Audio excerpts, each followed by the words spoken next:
Bharat petroleum corporation limited Mahitha NGO వారి సహకారంతో CSR నిధులతో స్కూల్ ఫర్నిచర్ మరియు ఆర్వో ప్లాంట్ను జిల్లా పరిషత్ ఉన్నత పాఠశాల సామీర్పేట్, బాలాజీ నగర్, జవహర్ నగర్లో ప్రారంభించారు మల్కాజ్గిరి ఎంపీ ఈటెల రాజేందర్. పేద కుటుంబాల పిల్లలు ప్రైవేట్ స్కూళ్ళల్లో ఫీజులు పే చేసే కెపాసిటీ లేక మళ్ళీ గవర్నమెంట్ స్కూళ్ళకి పంపే పరిస్థితి వచ్చింది. కొంత ప్రభుత్వ పరంగా డబ్బులు ఖర్చు పెట్టి కొంత ఇన్ఫ్రాస్ట్రక్చర్ వచ్చినప్పటికీ కూడా ఇంకా గవర్నమెంట్ స్కూళ్ళల్లో అనేక రకాల సమస్యలు ఉన్నాయి. సిఎస్ఆర్ కింద షామీర్పేట, జవహర్ నగర్, చెర్లపల్లి లాంటి స్కూళ్ళల్లో పిల్లలు కూర్చునే టేబుల్ కానీ, పిల్లలకు ఫిల్టర్ డ్రింకింగ్ వాటర్ కానీ, అదేవిధంగా వాళ్ళకి ఇతరత్ర ఫర్నిచర్తో కూడినటువంటి దానికి ఈరోజు ఇవ్వడం జరిగింది. ఇవి మంచి క్వాలిటీ ఎక్విప్మెంట్ ఇస్తున్నాం. వీటిని తప్పకుండా స్కూల్లో పనిచేసేటువంటి టీచర్లే యాజమాన్యాలుగా దీన్ని కాపాడుకునే అక్కర ఉన్నది. రాబోయే కాలంలో ప్రభుత్వపరమైన స్కూళ్ళలో చదివే విద్యార్థుల సంఖ్య పెరుగుతూ ఉంది కాబట్టి ఆ విద్యార్థులకు మంచి నాణ్యమైన విద్యను అందించే దాంట్లో, వాళ్ళు ప్రోత్సహించే దాంట్లో ఏ లోటు లేకుండా ఉంచడం కోసం ఎన్ని డబ్బులు ఖర్చైనా ఈ మల్కాజ్గిరి పార్లమెంట్ పరిధిలో సిఎస్ఆర్ కింద అన్ని స్కూళ్ళని, అన్ని హాస్పిటల్ని బాగు చేసే ప్రయత్నం చేస్తారు. అసెంబ్లీలో శాసనసభ స్పీకర్ గడ్డం ప్రసాద్ కుమార్ను బీఆర్ఎస్ ఎమ్మెల్యేలు కలిశారు.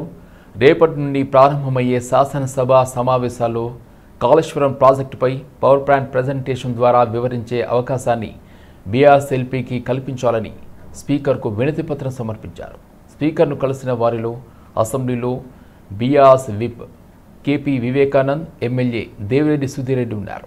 అసెంబ్లీలో మాకు అనుమతించండి, తద్వారా ఈ పవర్ పాయింట్ ప్రజెంటేషన్ ద్వారా రాష్ట్ర ప్రజలకందరికీ కూడా కాళేశ్వరంలో ఏం జరిగింది, ఎన్ని కష్టాల కోర్చి కాళేశ్వరం ప్రాజెక్టు కట్టినరు, మరి 86 పిల్లర్లలో దాదాపు 2 పిల్లర్లు కుంగిపోతే ఆ 2 పిల్లర్లను ఇమీడియట్గా రిపేర్ చేసి మరి ప్రజలకు సాగునీరు అందించాల్సిన పోయి బాధ్యతారహితంగా 2 పిల్లర్లను అడ్డం పెట్టుకొని ఇలా మిగతా ప్రాజెక్టులన్నీ కూడా నింపకుండా బీడు భూములుగా మార్చిన ఘనత తెలంగాణ ప్రభుత్వం అని చెప్పేసి సందర్భంగా మనవి చేసుకుంటూ, మాకు పవర్ పాయింట్ ప్రజెంటేషన్ యొక్క అనుమతి స్పీకర్ గారు ఇస్తే మా పార్టీ తరఫున మా గొంతు ప్రజలకు వినిపిస్తాం. పవర్ పాయింట్ ప్రజెంటేషన్ ద్వారా వాస్తవాలు, నిజాలు అన్నీ కూడా ప్రత్యక్షంగా ఈ యొక్క రాష్ట్ర ప్రజలకు తెలియజేస్తామని చెప్పేసి అనుమతి కోరడం జరిగింది.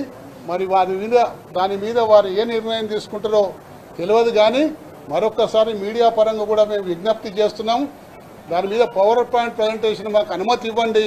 రాష్ట్ర ప్రజలకందరూ కూడా చర్చకు ఎప్పుడైనా సిద్ధంగా ఉన్నది బీఆర్ఎస్ పార్టీ.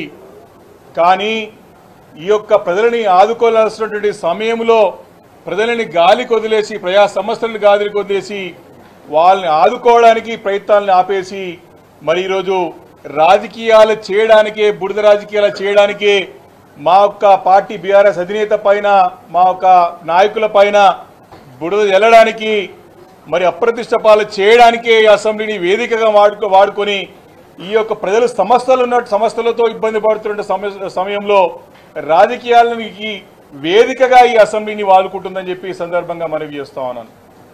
మరి ఇప్పటికే చాలామంది ప్రాణాలు కోల్పోయినారు, ఆస్తి నష్టం జరిగింది, పాడి పశువులు పంటలు అన్నీ కూడా కొట్టుకుపోయినాయి, ఇబ్బందులు పడుతూ ఉన్నారు.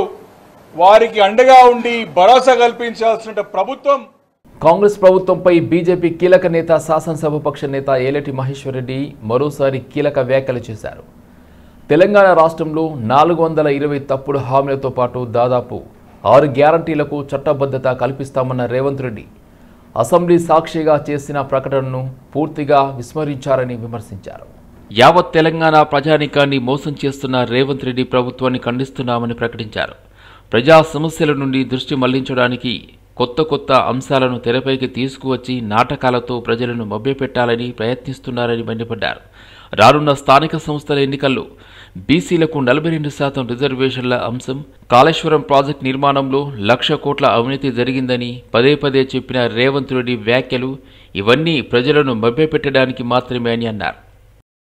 ఈ రాష్ట్ర ప్రభుత్వం ఏ రకంగా వైఫల్యం చెందిందో, ఇచ్చిన హామీలను పూర్తిగా తుంగలో తొక్కి రాష్ట్ర ప్రజానీకాన్ని ఏ రకంగా మోసం చేస్తా ఉన్నదో అనేక అంశాలను ఈరోజు మరి ఏ రకంగా అసెంబ్లీలో ప్రస్తావన చేయాలన్న అంశం మీద చర్చించడం జరిగింది.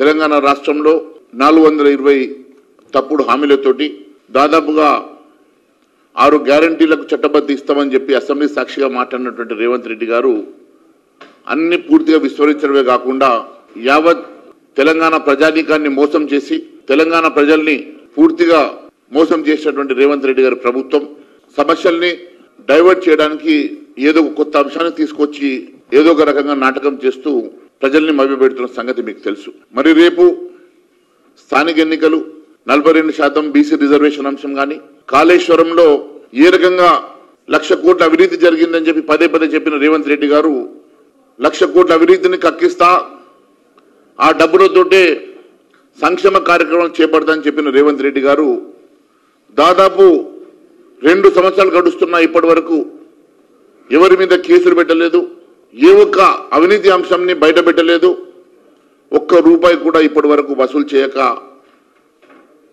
మరొకసారి మోసం చేస్తున్న మాట వాస్తవం కాదని అడుగుతా ఉన్నాను. అనేకమైనటువంటి అంశాలు 100 రోజుల్లో ఇచ్చిన హామీలు నెరవేరుస్తాను, 100 రోజుల్లో అవినీతి సొమ్మును కక్కిస్తాను, 100 రోజుల్లో వచ్చేటువంటి అవినీతి సొమ్ముతోటి నేను సంక్షేమ కార్యక్రమాలు చేపడతానని చెప్పి దాదాపు 20 నెలలు గడుస్తున్నా ఇప్పటి వరకు ఒక్క కేసు పెట్టలేదు, ఒక్క అవినీతి సొమ్మును బయటపెట్టలేదు. బీజేపీ రాష్ట్ర కార్యాలయంలో బీజేపీ శాసనసభ శాసనమండలి శాసనసభ్యుల సమావేశం జరుగుతుంది. బీజేపీ రాష్ట్ర అధ్యక్షులు శ్రీ ఎన్ రామచంద్రరావు అధ్యక్షతన జరుగుతున్న ఈ సమావేశంలో బీజేపీ శాసనసభ పక్ష నాయకులు శ్రీ ఏలేటి మహేశ్వర్ రెడ్డి, బీజేపీ శాసనమండలి పక్ష నాయకులు శ్రీ ఏవిఎన్ రెడ్డి, బీజేపీ రాష్ట్ర ప్రధాన కార్యదర్శి సంస్థాగత శ్రీ చంద్రశేఖర్ తివారీ, శాసనసభ్యులు శాసనమండలి సభ్యులు పాల్గొన్నారు.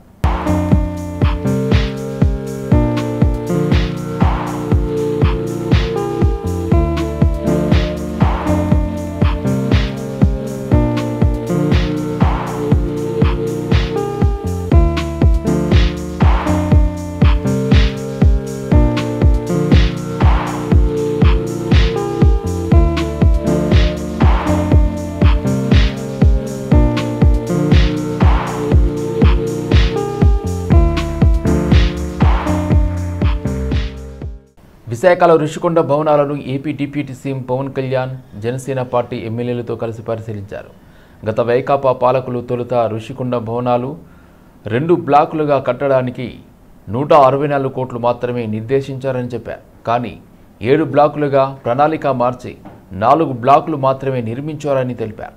4 బ్లాకుల నిర్మాణానికి 454 కోట్ల ఖర్చు చేసినట్లు తెలుస్తుందన్నారు. ప్రస్తుతం ఈ భవనాలకు కేవలం కరెంటు బిల్లు ఏటా 15 లక్షలు అవుతుందని ఆవేదన వ్యక్తం చేశారు. లోపల పెచ్చులు ఊడిపోతున్నాయని, కొన్ని చోట్ల నీరు లీక్ అవుతుందని చెప్పారు. ఈ భవనాలకు పర్యాటక రంగం అభివృద్ధికి ఉపయోగపడేలా ఏం చేయాలో కూటమి ప్రభుత్వం యోచించి నిర్ణయం తీసుకుంటుందని చెప్పారు. అంటే ప్రాబ్లం ఏముందంటే కొత్త అది చాలా 454 కోట్లు పెట్టి కట్టారు. 69 ఎకరాల్లో 7 బ్లాకుల్లో 7 స్టార్టెడ్ విత్ 7 బ్లాక్స్ నిర్మాణానికి వాళ్ళు చేశారు. అది కూడా ఏం చేశారంటే ఎక్స్టెన్షన్ ఆఫ్ ఎగ్జిస్టింగ్ రిసార్ట్ కింద చెప్పారు. వాళ్ళు గవర్నమెంట్ జీవోలో ఏముందంటే redevelopment of existence resort, that's how they have raise the bill. దాంట్లో 2 బ్లాకులే పెట్టారు. ఫస్ట్ వాళ్ళు పెట్టింది ఏంటంటే 7 బ్లాక్స్ లో బడ్జెట్ ఒకదానికి 90 పైన, ఇంకో దానికి 70 పైన, 2 ఫేజెస్ లో ఇంతే. వాళ్ళు స్టార్ట్ చేసినప్పుడు 164 కోట్ల రూపాయలు, 164 కోట్ల రూపాయలతోటి 7 బ్లాక్స్ ప్లాన్ చేశారు. కట్టేటప్పటికి అది ఆ 7 బ్లాక్స్ పూర్తి చేయాలి. 4 బ్లాకులకి అంటే మనం చూస్తే 4 బ్లాక్ అంటే బిల్డింగ్ కాదు, residential block is 1, CMO office is 1, ఇవన్నీ కూర్చొని అలాగా వాళ్ళు 7 బ్లాకులు ప్లాన్ చేసుకుంటే 4 బ్లాకులే కట్టారు. 7 బ్లాకులకి వాళ్ళు ప్లాన్ చేసినప్పుడు 92 కోట్లు ఫస్ట్ ఫేజ్, రెండో ఫేజ్ 53 కోట్లు. సో రెండో కొంచెం అటు ఇటుగా పెడితే 160 కోట్ల పై చిలుకు వాళ్ళ ఒరిజినల్ ప్లాన్. అది ఏదైనా సరే ఇంకో చోట పైకి వెళ్ళిందంటే ఒక 2 అవుతుంది అనుకోండి. కానీ ఇది 454 కోట్లు అయింది. Not even for the entire 7 blocks, it is only 4 block. 4 బ్లాకులకే 454 కోట్లు అయింది. ఒరిజినల్ ప్లాన్ 92 కోట్లు ఫస్ట్ ఫేజ్, సెకండ్ ఫేజ్. దీనికి లోపలికి వెళ్ళి చూసి నేను వచ్చినప్పటి నుంచి కూడా మమ్మల్ని గత కాలం రానివ్వలేదు. ఇప్పుడు ఏమైపోయింది, ఒక డ్యామేజ్ జరిగిపోయింది. ఋషికొండ ఒకప్పుడు ఇక్కడ రిసార్ట్స్ ఉన్నప్పుడు టూరిజం మన శాఖకి ఆదాయం 7 కోట్లు ఉండే. స్టీల్ ప్లాంట్లో 44 ఈఓఐలకు టెండర్లు ఇవ్వడం అంటే స్టీల్ ప్లాంట్ను అమ్మడమే అన్నారు వైఎస్ షర్మిల. విశాఖ స్టీల్ ప్లాంట్పై వైసీపీ ఉద్యమం చేయడం సిగ్గుచేటు అన్నారు వైఎస్ షర్మిల. మాది మిత్రధర్మం, మిత్రపక్షం కాబట్టి మేము ఇవ్వము అని చెప్తున్నారు. పోనీ వైసీపీని తీసుకుందాం. వైసీపీ అయినా తెలుగువాడు, మీ సామాజిక వర్గానికి చెందినవాడు, మరి ఎందుకు మీరు మద్దతు ఇవ్వటం లేదు? ఒక్క కారణమైనా చెప్పారా? మోడీ గారి దత్తపుత్రుడు జగన్మోహన్ రెడ్డి గారు అన్న విషయం ప్రపంచం అంతటికీ తెలిసినా, కానీ జగన్మోహన్ రెడ్డి గారు నిజంగానే మోడీ గారికి దత్తపుత్రుడు అనడానికి ఇది ఒక నిదర్శనం కాదా? మోడీ గారు ఎప్పుడూ గాని, అసలు బీజేపీ పార్టీ ఎప్పుడూ గాని మతతత్వ రాజకీయాలు చేయలేదా? మరి అలాంటప్పుడు జగన్మోహన్ రెడ్డి గారు బీజేపీ పార్టీకి ఎందుకు మద్దతు ఇస్తున్నారు? బీజేపీ పార్టీ పక్షాన ఇప్పుడే కాదు ముందు నుంచి కూడా నిలబడ్డారు అంటే దానికి కారణం మోడీ గారి దత్తపుత్రుడనే కదా. ఒకవైపు ఏమో చంద్రబాబు గారు పొత్తు పెట్టుకున్నారు, మిత్రపక్షం అంటున్నారు. ఇంకోవైపు జగన్మోహన్ రెడ్డి గారు మద్దతు ఇస్తున్నారు అంటే మరి మీదేమనాలి? అక్రమ పొత్తు అనాలి కదా. మీరు అక్రమ పొత్తు పెట్టుకున్నారు కాబట్టి మీరు కూడా మోడీ గారికే, ఎన్డీఏ అభ్యర్థికే మీరు మద్దతు ఇస్తున్నారు. సుదర్శన్ రెడ్డి గారు ఏ పార్టీకి చెందిన వారు కాదు. అవతల బీజేపీ అభ్యర్థి నిలబెట్టిన ఎన్డీఏ అభ్యర్థి ఆర్ఎస్ఎస్ కు సంబంధించిన వాడు, ఆర్ఎస్ఎస్ తరపున నిలబడిన వాడు, ఉన్నవాడు. ఆర్ఎస్ఎస్ నుంచి వాళ్ళు ఒక మనిషిని నిలబెడితే ఇంకో పక్క సుదర్శన్ రెడ్డి గారు ఏ పార్టీకి చెందిన వాడు కాదు. ఎన్నో అద్భుతమైన జడ్జిమెంట్లు గిరిజనుల కోసం కూడా నిలబడిన వాడు. అలాంటి వాడు, తెలుగువాడు, మీ సామాజిక వర్గానికి చెందిన వాడు. మరి మీరు ఎందుకు మద్దతు ఇవ్వటం లేదో ఒక్క క్లారిఫికేషన్ అయినా జగన్మోహన్ రెడ్డి గారు ఇచ్చారా? ఇప్పటికైనా డిమాండ్ చేస్తున్నాం. చంద్రబాబు గారైనా జగన్మోహన్ రెడ్డి గారైనా ఎన్డీఏ అభ్యర్థికి ఎందుకు మద్దతు ఇస్తున్నారు? బీజేపీ మీకు ఏం చేసింది, రాష్ట్రానికి ఏం చేసిందని మీరు బీజేపీ పక్షాన నిలబడుతున్నారు. 10 సంవత్సరాలు ప్రత్యేక హోదా అన్నారు, ఇవ్వలేదు. పోలవరం ప్రాజెక్ట్ ఎత్తు తగ్గిస్తున్నారు, పోలవరం ప్రాజెక్ట్ కూనీ చేస్తున్నారు, అయినా మీరేం మాట్లాడరు. రాజధాని కోసం నిధులు ఇవ్వాల్సిన వాళ్ళు అప్పులుగా ఇస్తున్నారు. అయినా మేడ్చల్ మల్కాజిగిరి జిల్లా కాచవాని సింగారం పరిధిలో నిరుపేదలైన 1500 మందికి 2002లో అప్పటి ప్రభుత్వం 100 గజాల చొప్పున స్థలం కేటాయించింది. ప్రస్తుతం వారికి హద్దులు చూపించకుండా తాత్సారం చేస్తున్నారని బీసీ సంక్షేమ సంఘం జాతీయ అధ్యక్షులు ఆర్ కృష్ణయ్య ఆరోపించారు. మేడ్చల్ మల్కాజిగిరి జిల్లా కలెక్టరేట్ కార్యాలయంలో నిర్వాసితులతో కలిసి ఆయన కలెక్టర్కు ఫిర్యాదు చేశారు. ఈ సందర్భంగా ఆయన మాట్లాడుతూ ఎన్నో ఏండ్లుగా పోరాడారని, వారికి ప్లాంట్లు కేటాయించినట్లు తెలిపారు. అప్పటి రంగారెడ్డి జిల్లా కలెక్టర్ ఆదేశాల మేరకు ప్లాంట్ కేటాయించగా అక్కడి నుంచి కాచవాని సింగారం పరిధిలో 1500 మందికి 100 గజాల చొప్పున స్థలం కేటాయించింది. ఇప్పుడు ఆ భూములకు హద్దులు చూపించి పట్టాలు ఇవ్వాలని డిమాండ్ చేస్తున్నారు. రాష్ట్ర ప్రభుత్వం ప్రత్యేకంగా దృష్టి సారించి నిరుపేదలకు భూములు హద్దులు చూపించాలని కోరారు. నా కాచవాని సింగారం లోపల 20 సంవత్సరాల క్రితం 1000 మందికి పట్టాలు కొట్లాడి పట్టాలు ఇప్పించుకోవడం జరిగింది. అట్టి పట్టాల మీద అప్పుడు కొందరు ఆబ్జెక్షన్ చేసి కోర్టుకోవడంతో 15 ఏళ్ళు కోట్లనే కొట్లాడారు. పేదలు వీళ్ళు కోట్లని ఎక్కడ కొట్లాడినాక చివరకు హైకోర్టు వీళ్ళ ఫేవర్గా వీళ్ళ పట్టాలు ఉన్నాయి, వీళ్ళకి భూములు ఇవ్వండి అని చెప్పి తీర్పించింది. భూములు నాడు ఉన్నాయి, పట్టాలు వీళ్ళ దగ్గర ఉన్నాయి. మంత్రి గారికి చెప్తే భూమి నుండి పట్టాలు ఉన్న వాళ్ళందరికీ ఇచ్చేస్తారని చెప్పి హామీ ఇచ్చారు. వీళ్ళకి రాసి కూడా దాదాపు 6 నెలలు 1 year అయింది.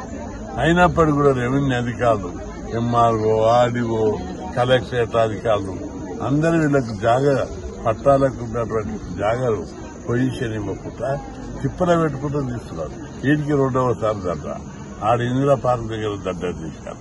వీళ్ళ భూములను వీళ్ళకి ప్రభుత్వం ఎప్పుడు ఇచ్చిన భూములను వాళ్ళకి ఇవ్వకుండా భూములు ఏడున్నాయని రెవెన్యూ అధికారులు చేతులు చేసుకుంటా భూ కబ్జాదారులకు అంతా వాడుకుంటా లక్షల రూపాయలు, కోట్ల రూపాయల కక్కుర్తివని ప్రభుత్వ భూములన్నీ కూడా రెవెన్యూ అధికారులు వేరే హాస్టళ్లకు ఇవ్వరు, ప్రభుత్వ ఆఫీసులకు ఇవ్వరు, పేదలకు ఇళ్ల పట్టాలు ఇవ్వరు. మొత్తం ఈ పెద్ద కుంభకోణం జరుగుతుంది మేడ్చల్ జిల్లాలో, రంగారెడ్డి జిల్లాలో, ప్లస్ సరౌండింగ్ అంతా కూడా సిటీ సరౌండింగ్.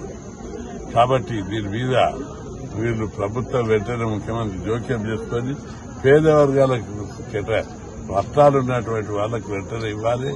లేని పక్షంలో ఈ మొత్తం భూ కుంభకోణాల మీద పట్టుబడితే వదలం, నీళ్లు వచ్చేదాకా ఊరుకో. పరిగి షాద్నగర్ ప్రాంతాలకు నీరు అందించి తీరుతామన్నారు వికారాబాద్ జిల్లా పరిగి ఎమ్మెల్యే రామ్మోహన్ రెడ్డి. షాద్నగర్ ఎమ్మెల్యే వీర్లపల్లి శంకర్తో కలిసి కొందుర్గు లక్ష్మీదేవిపల్లి రిజర్వాయర్ ఏర్పాటు చేయనున్న ప్రాంతాన్ని నీటిపారుదల శాఖ అధికారులతో కలిసి పరిశీలించారు. కాంగ్రెస్ హయాంలో నిర్మించ తలపెట్టిన ప్రాణహిత చేవెల ప్రాజెక్టును గత పాలకులు డిజైన్, పేర్లు, ఊర్లు మార్చారని రామ్మోహన్ రెడ్డి ఆరోపించారు. ఈ ప్రాంత రైతుల పొట్టకొట్టి తమ ప్రాంతాలకి తరలించుకుపోయారని ఎద్దేవా చేశారు. సాగునీరు రాకుండా ఉమ్మడి రంగారెడ్డి, మహబూబ్ నగర్ జిల్లాలకు బీఆర్ఎస్ నాయకులు చేసిన అన్యాయాన్ని ఈ నెల 30 నుంచి జరిగే అసెంబ్లీ సమావేశాల్లో నిలదీస్తామని స్పష్టం చేశారు. నీళ్లు, నిధులు, నియామకాల సాధన కోసం తెలంగాణ ఏర్పాటు చేసుకుంటే గత పాలకులు కేవలం అధికారమే లక్ష్యంగా పనిచేశారని షాద్నగర్ ఎమ్మెల్యే వీర్లపల్లి శంకర్ విమర్శించారు. ఇద్దరు ఎమ్మెల్యేలు కలిసి అధికారులు, నిష్ఠాతులైన ఇంజనీర్ల సూచనలతో రిజర్వాయర్ కట్టి ఖచ్చితంగా ఈ ప్రాంతానికి సాగునీరు అందించేలా కృషి చేస్తామని అన్నారు. గత బీఆర్ఎస్ నాయకుల్లా సొంత డిజైన్లతో కాళేశ్వరం కట్టి కూలేశ్వరం చేయబోమని ఎద్దేవా చేశారు. గత 10 సంవత్సరాల నుంచి కూడా ఆశించి భంగపడ్డాం కాబట్టి ఇప్పుడు ఈ ప్రభుత్వం పాలమూరు ముద్దుబిడ్డ రేవంత్ రెడ్డి గారు ముఖ్యమంత్రి అయిన తర్వాత మన ప్రాంతాన్ని కూడా అభివృద్ధి చేయాలి అనే ఒక సంకల్పం, ఒక దృఢ సంకల్పం ఉంది కాబట్టి ఈ యొక్క లక్ష్మీదేవిపల్లి ఎత్తైన ప్రాంతం కాబట్టి దీనికి ఒక ఉదండాపూర్ నుంచి ఒక ప్రయత్నం. ఇప్పుడు పెద్దలు అన్నట్టు రాజశేఖర రెడ్డి గారు ఉన్నప్పుడు ప్రాణహిత చేవెళ్లతోని ఉమ్మడి రంగారెడ్డిని సాగునీరు ఇచ్చి శస్యశ్యామలం చేయాలని ఒక సంకల్పంతో ప్రాణహిత చేవెళ్ల చేపడితే ఈరోజు ఇవాళ దానిని కూడా రద్దు చేసి ఇలా కాళేశ్వరం కట్టుకొని కూలేశ్వరం చేసుకున్న గొప్ప నాయకులు ఇవాళ అడ్రస్ లేకుండా ప్రజలు చరమగీత పాడారు కాబట్టి ఇలా ఈ ప్రభుత్వం చిత్తశుద్ధితోని ఈ యొక్క భూసేకరణ చేపట్టాలి.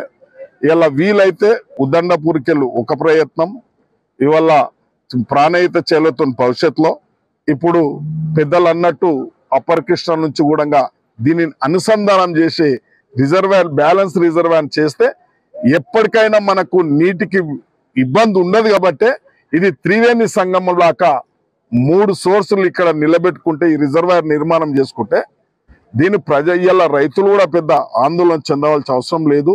దీన్ని తప్పకుండా రిజర్వాయర్ కట్టే తీరుతాం కాబట్టి భవిష్యత్తులో ఏదైతే మనకు సాగునీరుకు, తాగునీరుకి ఇబ్బంది ఉందో అది తప్పకుండా అధిగమించబోతా ఉన్నాం. ముఖ్యంగా ఈ ప్రాంతం ఇవాళ పెద్ద అభివృద్ధి చెందబోతా ఉంది. ఇలా షాద్నగర్ కానీ పరిగి కానీ ఈ 2 నియోజకవర్గాల నుంచి కూడా RRR రోడ్ అంటే ఇక మీకు అర్థం చేసుకోండి. భవిష్యత్తులో ఆ రోజు రాజశేఖర రెడ్డి గారు ఇలా ఔటర్ రింగ్ రోడ్ చేపట్టేటప్పుడు ఎంతో మంది అవాంతరాలు, ఎన్నో ధర్నాలు దీక్షలు చేసి